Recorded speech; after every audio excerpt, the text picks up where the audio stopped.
इतिहास की 10 सबसे बड़ी व्यावसायिक गलतियां। हम सभी बड़ी गलतियां करते हैं, नासा की तरह, जिसने प्राथमिक विद्यालय के बच्चों द्वारा की गई गलतियों के कारण लाखों का नुकसान किया है।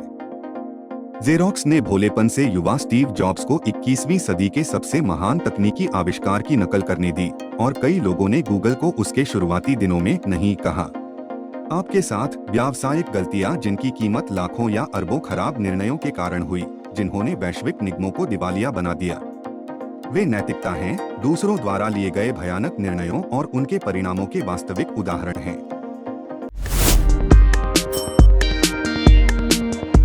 नंबर 1, कोडक और डिजिटल प्रौद्योगिकी के प्रति इसका तिरस्कार।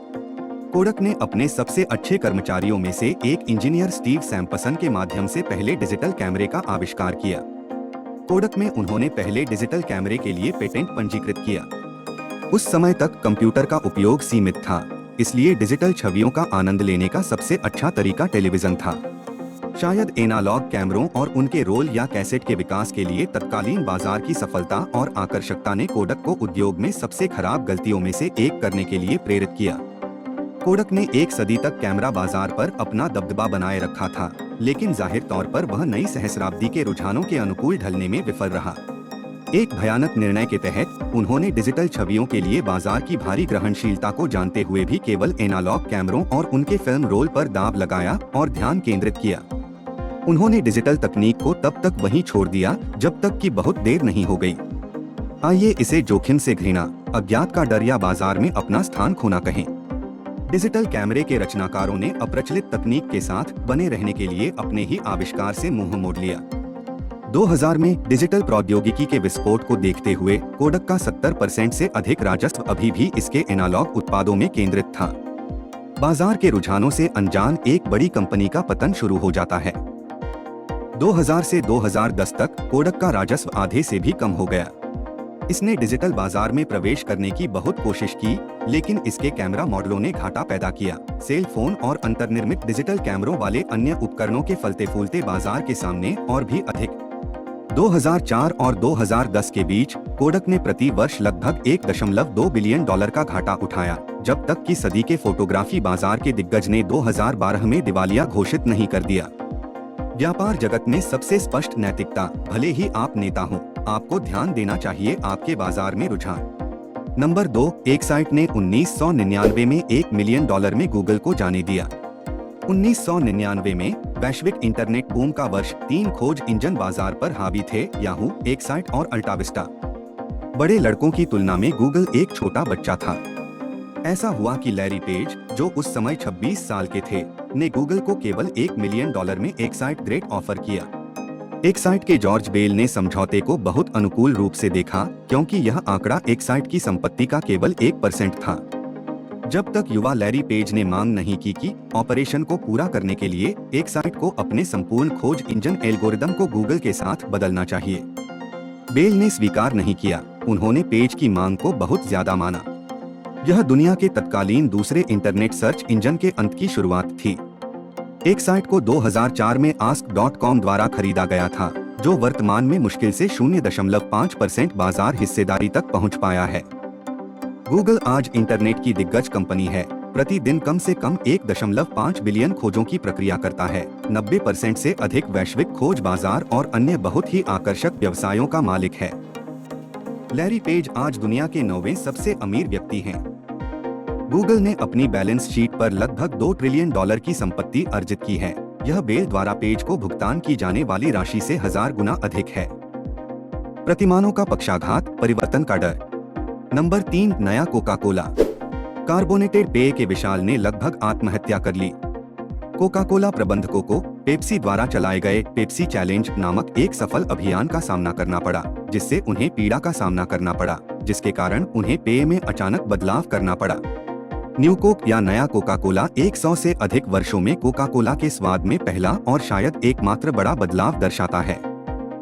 प्रयोगशाला के रसायनज्ञों को प्रसिद्ध कॉकटेल को सूक्ष्मता से बदलने का आदेश दिया गया, जिससे शीतल पेय के गुप्त आधार में बदलाव आया और सामान्य चीनी को भी कॉर्न सिरप से बदल दिया गया। विज्ञापन पर भारी खर्च और बदलाव के साथ न्यू कोक अप्रैल 1985 में अमेरिकी अलमारियों पर दिखाई दिया। हालांकि मूल रेसिपी की तुलना में ब्लाइंड परीक्षणों ने नए स्वाद को 60% से अधिक पसंद किया, जो पहले एक बड़ी सफलता लग रही थी, एक में बदल गई कुछ हफ्ते के भीतर आपदा।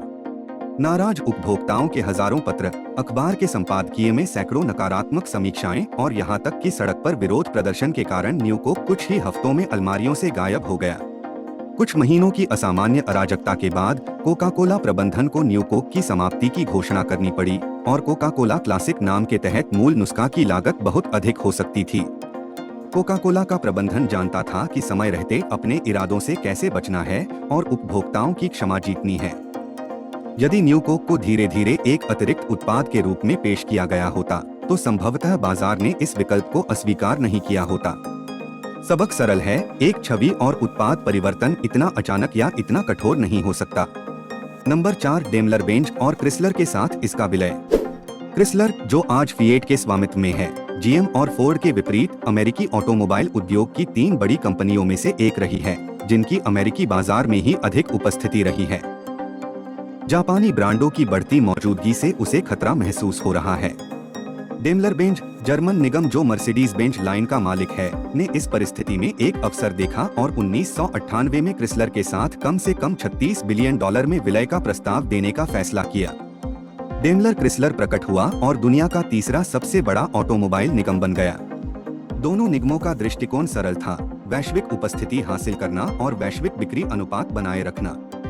हालांकि रणनीति अपेक्षित परिणाम नहीं दे पाई और विलय के 7 साल बाद क्रिसलर की आय बड़े विलय वाले निगम का मुश्किल से 10% थी। 2007 की शुरुआत में डेमलर बेंज ने क्रिसलर से अलग होने और अपनी 80% हिस्सेदारी सेरबेरस नामक उद्यम पूंजी समूह को केवल 7.4 बिलियन यूरो में बेचने का निर्णय लिया। क्रिसलर के साथ विलय की प्रक्रिया और उसके बाद की बिक्री में डेमलर बेंज की लागत केवल $10 बिलियन से अधिक थी, एक कठिन झटका जिसे दोनों कंपनियां सौभाग्य से दूर करने में सक्षम थीं। नंबर 5, ब्लॉकबस्टर नेटफ्लिक्स को खरीदने और इसे अपनी सेवाओं में से एक के रूप में पेश करने में सक्षम था। पुराने VHS कैसेट पर फिल्में हर किसी को याद होंगी या उनके बारे में सुना होगा। सिनेमाघरों में वीडियो कैसेट प्रारूप में एक शीर्षक की कीमत लगभग $20 हो सकती है।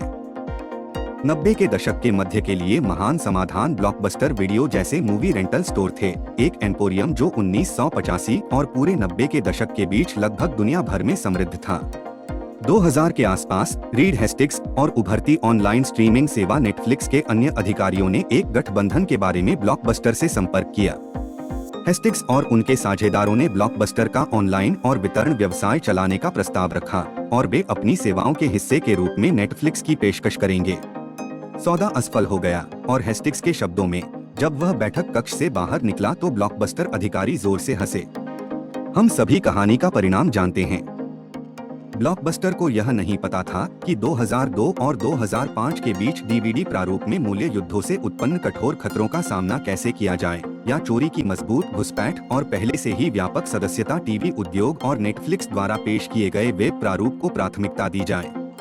2005 में नेटफ्लिक्स ने पहले ही अकेले अमेरिका में 10 लाख ग्राहकों को पार कर लिया था और ब्लॉकबस्टर ने एक हताश प्रयास में ब्लॉकबस्टर टोटल एक्सेस नामक एक हाइब्रिड ऑनलाइन रेंटल प्रारूप लॉन्च किया।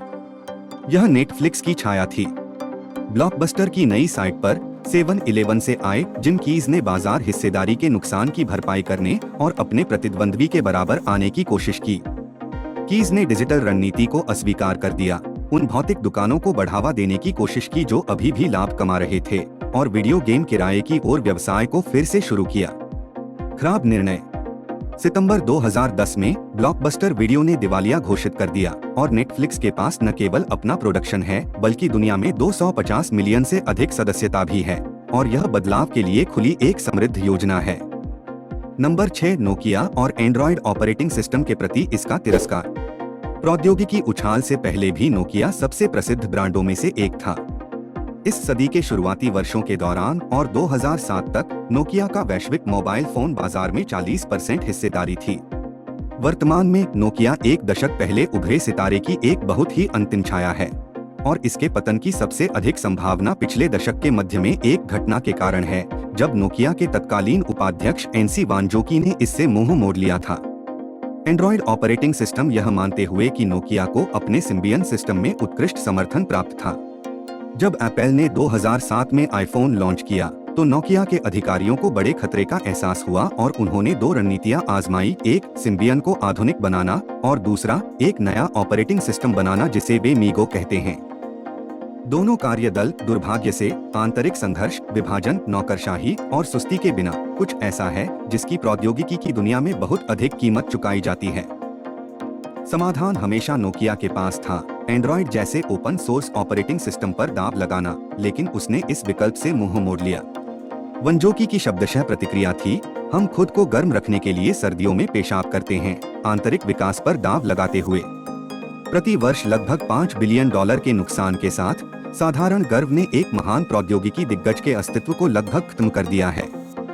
नंबर 7, याहू ने गूगल और फेसबुक को खरीदने का मौका तब छोड़ दिया जब वे शुरुआत ही कर रहे थे। याहू अपने शुरुआती दिनों में प्रमुख इंटरनेट दिग्गज थी, लेकिन यह खराब व्यावसायिक निर्णयों की एक श्रृंखला का शिकार भी थी। निगम अग्रणी वेब विज्ञापन स्टार्टअप डबलक्लिक को अच्छी तरह से खरीद सकता था, जिसे अंततः गूगल द्वारा अधिग्रहित कर लिया गया। यह शुरुआत में खुद गूगल और यहाँ तक कि फेसबुक को भी खरीद सकता था। लैरी पेज ने गूगल को लॉन्च करने के लिए याहू से फंडिंग मांगी, लेकिन उन्होंने इनकार कर दिया। बड़ी गलती। 2002 में याहू और गूगल फिर से बातचीत में मिले। याहू ने गूगल को खरीदने के लिए $3 अरब की पेशकश की। उन्होंने 5,000 मांगे तो समझौता नहीं हुआ। याहू ने अपने वेब सर्च इंजन को खत्म कर दिया, जबकि गूगल ने एक तेजी से शक्तिशाली वेब सर्च इंजन विकसित किया। 2006 में याहू ने फेसबुक को जाने दिया, क्योंकि मार्क जुकरबर्ग ने $1 मिलियन की मांग की, जबकि याहू के बोर्ड ने $1 मिलियन पर समझौता किया। 2008 में गूगल ने डबल क्लिक को खरीदकर वेब विज्ञापन प्रबंधन में एक बड़ी छलांग लगाई, एक ऐसी कंपनी जिसे याहू ने उस समय खरीदने से इनकार कर दिया था। अंततः 2008 में माइक्रोसॉफ्ट ने याहू को $40 बिलियन से अधिक में खरीदने की पेशकश की। बोर्ड ने इसे कम ऑफर मानते हुए मना कर दिया। एक साल बाद याहू ने अपने स्वयं के खोज इंजन से मुंह मोड़ते हुए अपने बिंग खोज इंजन का उपयोग करने के लिए माइक्रोसॉफ्ट को भुगतान किया।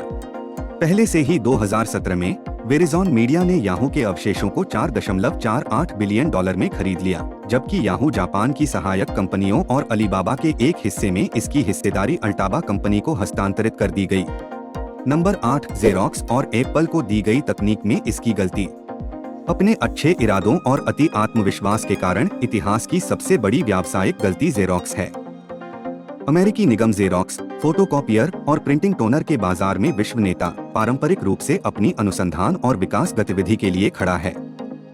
1970 के दशक में जेरोक्स शायद एक अभूतपूर्व मेगा कॉरपोरेशन रहा होगा। जेरोक्स के पास शोध की कई लाइनें होने की विलासिता थी, जिसे उन्होंने व्यावसायीकरण करने की जहमत भी नहीं उठाई। उनमें से कुछ प्रसिद्ध जेरोक्स ऑल्टो पर्सनल कंप्यूटर थे, जो अपने समय के लिए बहुत उन्नत थे, और ग्राफिकल यूजर इंटरफेस का निर्माण और विकास बाद के कंप्यूटर सिस्टम के पूर्ववर्ती थे। जेरोक्स गाइड ने उपयोगकर्ताओं को छवियों और ग्राफ के साथ बातचीत करने की अनुमति दी, जो आज आधुनिक ऑपरेटिंग सिस्टम के बराबर है, जिसमें एक माउस भी था। 1979 में जेरोक्स ने एप्पल को स्टॉक में $1 मिलियन के बदले में अपनी सुविधाओं का 3 दिवसीय दौरा प्रदान किया। अवसर नहीं चुका और उन्होंने अपनी सर्वश्रेष्ठ प्रतिभाओं को जेरोक्स प्रयोगशालाओं में भेजा, जिनमें स्टीव जॉब्स भी शामिल थे। जेरोक्स की उस यात्रा से जॉब्स ने अपनी स्वयं की उपमाएं विकसित की। 1994 के एक साक्षात्कार में जब मैकिंटोश की उत्पत्ति के बारे में पूछा गया, तो स्टीव जॉब्स ने खुलकर जवाब दिया, अच्छे कलाकार नकल करते हैं, बड़े लोग चोरी करते हैं। ऐसा लगता है कि जेरोक्स के लोगों को पता ही नहीं था कि उनके हाथ में क्या है। अपनी ओर से बिल गेट्स ने भी जेरोक्स की प्रगति से प्रेरित होने का दावा किया। सबसे बुरी बात यह है कि जेरोक्स विकास इंजीनियर और यात्रा के प्रत्यक्षदर्शी लैरी लिस्टर के अनुसार उन्होंने अपने विकास का केवल 5% ही दिखाया होगा, लेकिन यह स्टीव जॉब्स को प्रेरित करने के लिए पर्याप्त था। 1980 के दशक की शुरुआत में जेरोक्स ने अपनी तकनीक के उपयोग को लेकर एप्पल पर मुकदमा दायर किया। हालांकि मामला खारिज कर दिया गया और इसका कोई परिणाम नहीं हुआ, क्योंकि एक हस्ताक्षरित समझौता था। यदि जेरोक्स वैज्ञानिक इतने आश्वस्त न होते, तो शायद आज हम विंडोज या मैकिंटोश के बारे में नहीं, बल्कि सर्वशक्तिमान जेरोक्स पार्क के बारे में बात कर रहे होते। उन्होंने सदी का सबसे बड़ा तकनीकी निवेश अपने प्रतिस्पर्धियों को दे दिया। संख्या 9, एक प्रारंभिक रूपांतरण त्रुटि की कीमत नासा को $327 मिलियन है। $327 मिलियन से अधिक मूल्य का मार्स क्लाइमेट ऑर्बिटर जांच नासा के इतिहास की सबसे मूर्खतापूर्ण गलतफहमी के कारण अंतरिक्ष में खो गया है। यह पता चला है कि बहुराष्ट्रीय एरोस्पेस ठेकेदार लॉकहीड मार्टिन ने माप की अंग्रेजी प्रणाली के आधार पर जांच को डिजाइन किया था, जबकि नासा के वैज्ञानिकों ने इसके संचालन में मीट्रिक प्रणाली का उपयोग किया था, फीट से मीटर, मील से किलोमीटर तक। नासा परिणाम की कल्पना करता है। जांच के थ्रस्टर्स में गिरावट और इसकी खराबी के कारण मंगल ग्रह की कक्षा के पास नुकसान हुआ। लगभग $327 मिलियन की बर्बादी हुई। नासा के पास त्रुटि का एहसास करने के लिए कई दिन थे, लेकिन माप में यह विसंगति बहुत देर से देखी गई। संख्या 10 नियंत्रित जलने से लॉस अलामोस शहर को $1 अरब का नुकसान होता है। बैंडेलियर राष्ट्रीय स्मारक के प्रभारी अधिकारियों के एक आयोग ने न्यू मैक्सिको के लॉस एलामोस शहर के अग्निशमन विभाग के साथ मिलकर सेरो की पर्वत चोटियों में स्मारक के भीतर उच्च आसन्न जोखिम के कारण नियंत्रित जलने की योजना बनाने का निर्णय लिया। ग्रांडे 4 मई 2000 को दहन चरण को समाप्त करने का निर्णय लिया गया। कोनिफर्स की उच्च सांद्रता, मजबूत सूखा और पूरी तरह से असामान्य हवाओं के कारण आपदा हुई। 4 दिनों में टीम आग की लपटों पर काबू नहीं पा सकी और उन्होंने निवारक सीमाओं को पार कर लिया। लॉस एलामोस शहर और सांता क्लारा शहर को खाली कराना पड़ा। लगभग 400 परिवारों ने अपनी संपत्ति खो दी। 1000 एकड़ जमीन नष्ट हो गई। कोई भी मानव पीड़ित दर्ज नहीं किया गया। हालांकि अमेरिकी जनरल अकाउंटिंग ऑफिस के अनुसार क्षति की मात्रा केवल $1 अरब से अधिक आंकी गई थी। संचार में विफलता, जोखिम का डर, परिवर्तन का डर, बाजार को कम आंकना, ग्राहकों को कम आंकना, प्रतिस्पर्धा पर बहुत अधिक भरोसा करना या किसी उत्पाद को अचानक संशोधित करना ऐसी गलतियां हैं जो व्यापार जगत में हर कोई कर सकता है। हमें उम्मीद है कि आपको यह वीडियो पसंद आया होगा। यदि आपका कोई योगदान है तो उसे टिप्पणी अनुभाग में हमारे साथ साझा करने में संकोच न करें। इस वीडियो को लाइक करें और इसे अपने दोस्तों को भेजें ताकि वे मौजूद सबसे दिलचस्प और मजेदार तथ्यों पर टिप्पणी कर सकें। और यदि आप चैनल पर नए हैं तो मैं आपको सदस्यता लेने के लिए आमंत्रित करता हूं। अगले वीडियो में मिलते हैं।